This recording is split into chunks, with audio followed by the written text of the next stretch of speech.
রাজধানী ঢাকা সহ দেশের বিভিন্ন অঞ্চলে হঠাৎ করে হামের সংক্রমণ বেড়ে যাওয়ায় জরুরি পদক্ষেপ নিয়েছে সরকার। পরিস্থিতি নিয়ন্ত্রণে আনতে আগামীকাল রবিবার থেকে দেশের 18টি জেলায় 30টি নির্বাচিত উপজেলায় বিশেষ টিকা কর্মসূচি শুরু করতে যাচ্ছে স্বাস্থ্য অধিদপ্তর।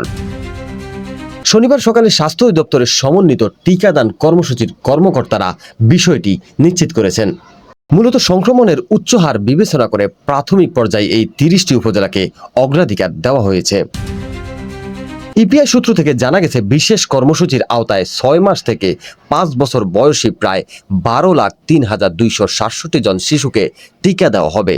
বিশেষ করে যারা এর আগে হামের টিকা গ্রহণ করেননি বা নিয়মিত ডোজ থেকে বাদ পড়েছে, তাদের তালিকার ভিত্তিতে দ্রুত টিকা নিশ্চিত করা হচ্ছে। সংশ্লিষ্ট উপজেলাগুলোতে প্রয়োজনীয় টিকা ইতিমধ্যে পৌঁছে দেওয়া হয়েছে।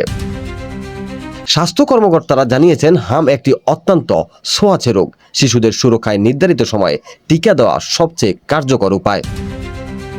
যেসব শিশু আগে টিকা নেয়নি তাদের দ্রুত নিকটস্থ টিকাদান কেন্দ্রে নিয়ে আসার জন্য অভিভাবকদের অনুরোধ জানানো হয়েছে।